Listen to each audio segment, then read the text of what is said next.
નમસ્કાર વિદ્યાર્થી મિત્રો, આજે આપણે ધોરણ 11માં વિષય ભૂગોળ છે એનો પાઠ 9 તાપમાન એના વિશેનો વધુ આગળ અભ્યાસ કરીશું. તાપમાન જે છે એ પૃથ્વી ઉપર આપણને જે અનુભવાય છે એના વિશેની સમજૂતી આપણે મેળવી છે. ક્યાં વધારે તાપમાન અનુભવાય, ક્યાં ઓછું તાપમાન અનુભવાય વગેરેની સમજૂતી આપણે મેળવેલી છે. તો અહીંયા આગળ આજનો આપણો ટૉપિક છે તાપમાનનું વિતરણ.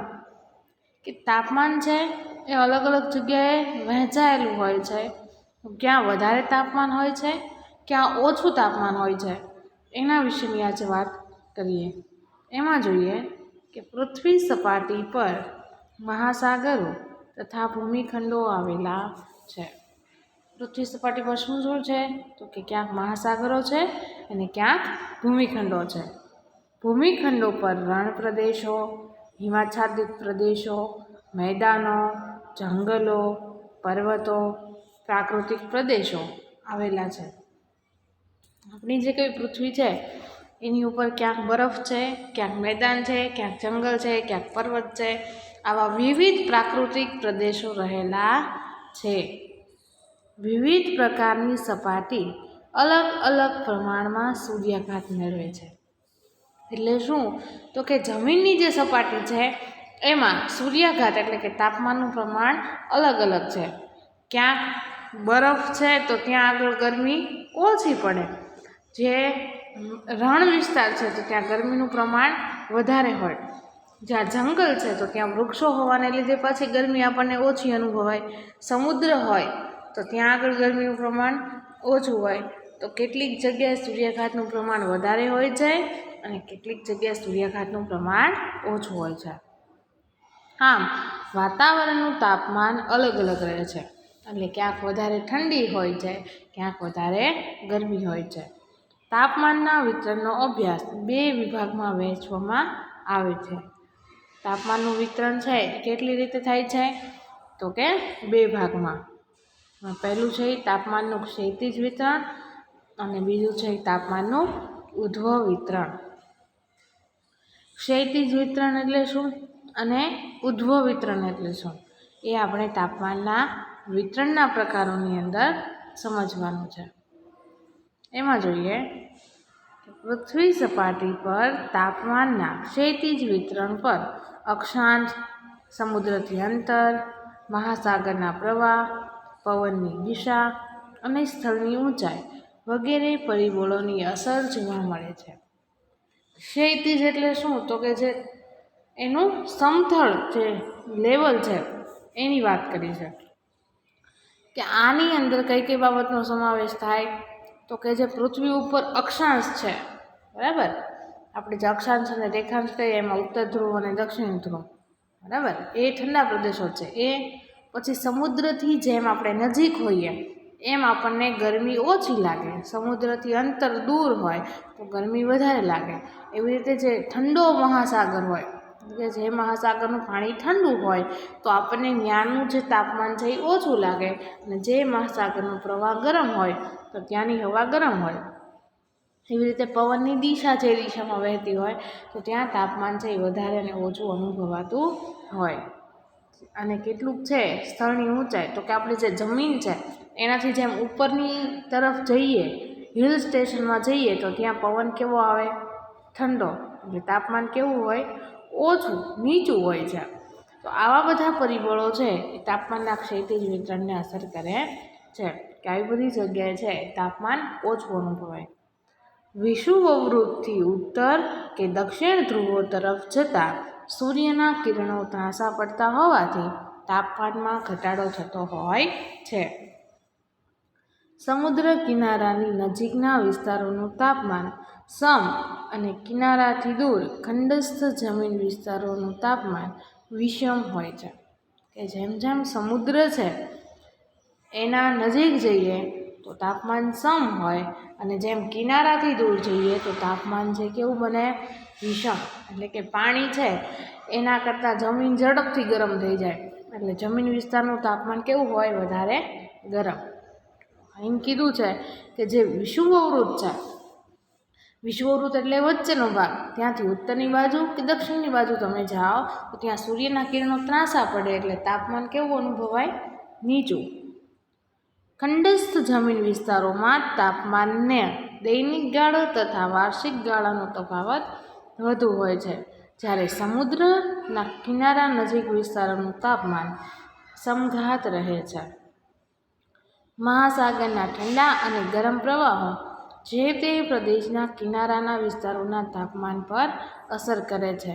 જે વિસ્તારમાં ઠંડા પ્રવાહો વહે તે કિનારા પ્રદેશનું તાપમાન નીચું અને જે વિસ્તારોના ગરમ પ્રવાહો વહે તે કિનારાના પ્રદેશનું તાપમાન ઊંચું જાય છે.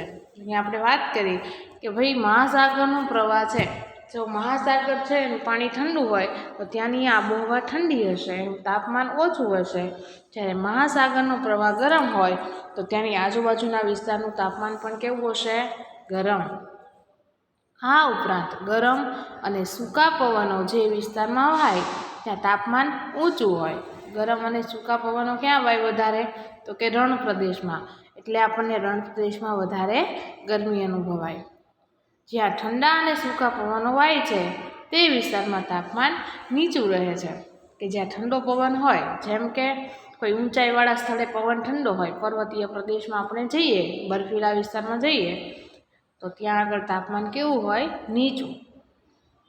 જંગલનું પ્રમાણ, સ્થળની ઊંચાઈ, જમીનનો પ્રકાર, વાદળનું પ્રમાણ વગેરે પરિબળો પર તાપમાનનું વિતરણ અસર કરે છે. કે જ્યાં વધારે જંગલનું પ્રમાણ હોય, સ્થળની જે ઊંચાઈ છે, હિલ સ્ટેશન હોય, અલગ અલગ જમીન હોય, જેમ કે રેતાળ જમીન હોય તો ત્યાં ગરમી વધારે હોય, પણ કાળી અને પોચી જમીન હોય તો ત્યાં આપણને તાપમાન ઓછું અનુભવાય. પછી વાદળા વધારે હોય તો પણ વધારે ગરમી લાગતી નથી. તો તાપમાનના વિતરણ પર, ક્ષૈતિજ વિતરણ પર આ બધા પરિબળો અસર કરે છે. ત્યારબાદનું છે તાપમાનનું ઉધ્વ વિતરણ.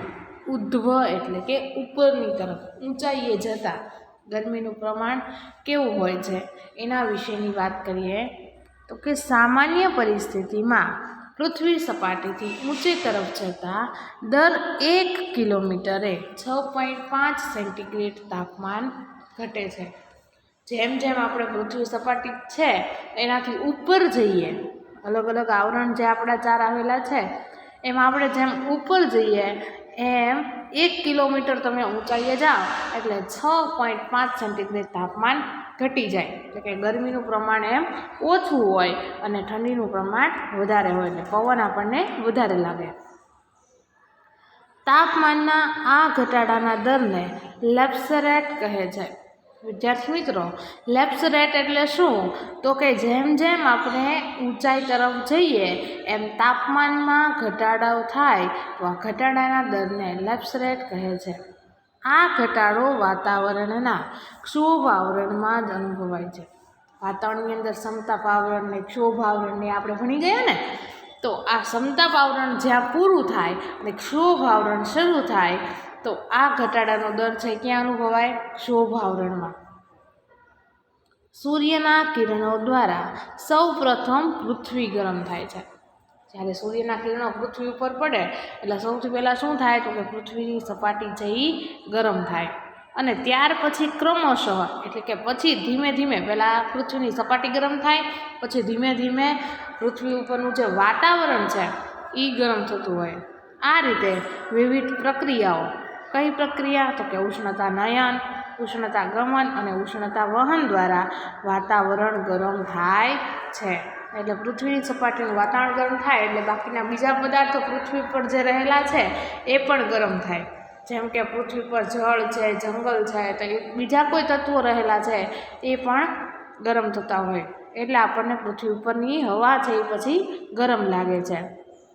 આમ પૃથ્વી સપાટીથી ઊંચે તરફ જતાં તાપમાન ઘટે છે. પૃથ્વીની સપાટીની જે નીચેનો ભાગ છે એ વધારે ગરમ હોય, પણ જેમ જેમ આપણે ઊંચે જઈએ એમ તાપમાનમાં ઘટાડો થાય છે. તેથી પર્વતીય ક્ષેત્રોમાં, એટલે કે પર્વતવાળા વિસ્તારમાં આવેલા જે ગિરિમથકો છે અથવા તો પ્રવાસન સ્થળ તરીકે જે કોઈ વિકસ્યા છે, આપણે જેમ ફરવા ક્યાં જઈએ છીએ ઉનાળામાં? તો કે જ્યાં પર્વત હોય, હિલ સ્ટેશન હોય ત્યાં આપણે ફરવા જતા હોઈએ છીએ. શા માટે? તો કે પૃથ્વીની સપાટી છે એમાંથી આપણે જેમ ઊંચે જઈએ તો આપણને ત્યાં આગળ ગરમીનો અનુભવ થતો નથી. એટલે જ આવા બધા ગિરિમથકો છે એ પ્રવાસન સ્થળ એટલે કે ફરવાના સ્થળ તરીકે વિકસ્યા છે. કયા કયા સ્થળ પ્રવાસન સ્થળ છે?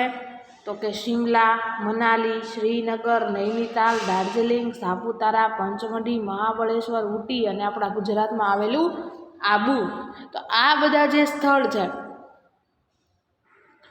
આપણા ગુજરાતને અડીને આપણે આબુ આવેલું છે અને સાપુતારા આવેલું છે કે અહીંયા આપણે પ્રવાસન સ્થળ તરીકે જઈએ છીએ. મોટાભાગના લોકો છે ઉનાળામાં શિમલા, મનાલી, શ્રીનગર જે કાશ્મીરમાં આવેલું છે ત્યાં બધે ફરવા જતા હોય છે, કારણ કે ઉનાળાની અંદર ત્યાં ગરમીનો અનુભવ ઓછો થાય છે. આ બધા ગિરિમથકોના ઉત્તમ દૃષ્ટાંત છે કે આ બધા હિલ સ્ટેશન કહેવાય છે. ત્યારબાદનો ટોપિક છે તાપમાન વ્યુત્ક્રમણ. તાપમાન વ્યુત્ક્રમણ એટલે શું? તો કે કેટલાક સંજોગોમાં વાતાવરણનું તાપમાન ઊંચે જતાં ઘટવાને બદલે વધે તો તે પ્રક્રિયાને તાપમાન વ્યુત્ક્રમણ કહે છે. આપણે અહીંયા એવું શું સમજ્યા અત્યાર સુધી કે પૃથ્વીની સપાટીથી જેમ આપણે ઉપર જઈએ તો આપણું જે તાપમાન છે એ શું થાય છે? તો કે ઘટે છે. પણ એ ઊંધું છે કે જો તમે પૃથ્વીની સપાટીથી ઉપર જાઓ તો તાપમાન ઘટવું જોઈએ, એની જગ્યાએ તાપમાન વધવા મળે. એટલે કે તમે ઊંચાઈએ જાઓ અને તમને વધારે ગરમીનો અનુભવ થાય તો આ પ્રક્રિયાને તાપમાન વ્યુત્ક્રમણ કહે છે. આ માટે શિયાળાની લાંબી રાત્રિ, સ્થિર હવા, સ્વચ્છ આકાશ, પવન વિનાની રાત્રિ, હિમાચ્છાદિત પ્રદેશો વગેરે પરિબળોની અસર તાપમાન વ્યુત્ક્રમણ અનુભવાય છે. કઈ કઈ અસરોથી તાપમાન વ્યુત્ક્રમણ થાય? તો કે શિયાળામાં રાત લાંબી હોય, બરાબર, તો એના લીધે પણ આપણને તાપમાન વ્યુત્ક્રમણનો અનુભવ થાય. પછી ઘણીવાર સ્થિર હવા હોય, પવન જ ન આવે, તો એના લીધે આપણે ઘણીવાર ઊંચાઈ તરફ જઈએ તો ત્યાં આગળ આપણને જ્યાં પવન લાગવો જોઈએ એની જગ્યાએ ગરમીનો અનુભવ થાય. ભૂસપાટી નજીકનું વાતાવરણ ખૂબ જ ઝડપથી ઠંડુ પડી જાય છે. જેમ પૃથ્વીની સપાટી જેવી રીતે ઝડપથી ગરમ થાય છે ને એવી રીતે ઝડપથી ઠંડી પણ પડી જાય છે. એટલે કે જે ભૂસપાટી છે એનું આજુબાજુનું વાતાવરણ ઝડપથી ગરમ થાય છે, એવી રીતે ઝડપથી ઠંડુ પડી જાય છે. અને તે સમયગાળા દરમિયાન વાતાવરણમાં ઊંચે આવેલા સ્તરો પ્રમાણમાં ગરમ હોય છે.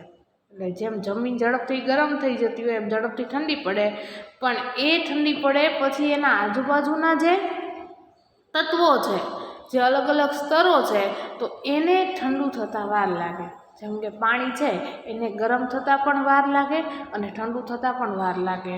તો એ બધા જમીનની તુલનામાં વધારે ગરમ રહે છે, ઝડપથી ઠંડા થતા નથી. તો આવી પરિસ્થિતિને વ્યુત્ક્રમણ તાપમાન કહે છે. ઉત્તર અને દક્ષિણ ધ્રુવીય હિમાચ્છાદિત પ્રદેશો, ઊંચા પહાડી પ્રદેશો તેમજ ખીણ પ્રદેશોમાં તાપમાનનું આવું વ્યુત્ક્રમણ અનુભવાય છે. તાપમાનનું વ્યુત્ક્રમણ ક્યાં ક્યાં અનુભવાય? તો કે ઉત્તર અને દક્ષિણ ધ્રુવ. ઉત્તર ધ્રુવ અને દક્ષિણ ધ્રુવ છે ત્યાં બર્ફીલા વિસ્તારમાં ઘણીવાર આપણને આ તાપમાન વ્યુત્ક્રમણ એટલે કે ઠંડીની જગ્યાએ ગરમીનો અનુભવ થાય. ત્યારબાદ કેટલાક ઊંચા પહાડી ક્ષેત્રો છે તો ત્યાં પણ આવો અનુભવ થાય અને કેટલાક ખીણ પ્રદેશો છે ત્યાં પણ તાપમાન વ્યુત્ક્રમણનો અનુભવ થતો જોવા મળે છે. એના પાછળના કારણો આપણે જોયા કે સ્થિર હવા હોય, સ્વચ્છ આકાશ હોય, ક્યાંક બર્ફીલો વિસ્તાર હોય તો પવન નથી આવતો, એના લીધે પવન ન આવે તો આપણને ગરમીનો અનુભવ થાય છે. તો અહીંયા આગળ જે તાપમાન વ્યુત્ક્રમણ છે એનો ક્યારેક ક્યારેક અનુભવ થતો હોય છે. તો અહીંયા આપણે તાપમાનનું જે વિતરણ છે અને તાપમાનનું વ્યુત્ક્રમણ છે એની સમજૂતી મેળવી. તો વિદ્યાર્થી મિત્રો, તમને આમાંથી પરીક્ષાલક્ષી આ વખતે પૂછાવાનું નથી, છતાં પણ તમારે તમારી સમજૂતી માટે આને એકવાર તમારી રફ નોટમાં લખવાનું છે અને સમજવાનું છે. કારણ કે તાપમાનનું જે વિતરણ છે એ તમને અગાઉ તાપમાનને અસર કરતા પરિબળો છે એમાં પણ ઉપયોગી બને છે. અભ્યાસક્રમ તમારે થોડો ટૂંકો થઈ ગયો છે, માટે આ વર્ષે આ ટૉપિક તમારા અભ્યાસક્રમની અંદર નથી. માટે પરીક્ષાલક્ષી તમારા માટે અગત્યનું નથી, પણ સમજવા માટે, શીખવા માટે તમારા માટે આ અગત્યનું છે. તો આ વિડીયો છે એમાંથી તમારે મુદ્દા પાડીને તમારી રફ નોટની અંદર આ સવાલ એકવાર લખવાનો છે. તાપમાનનું વિતરણ અને તાપમાન વ્યુત્ક્રમણ.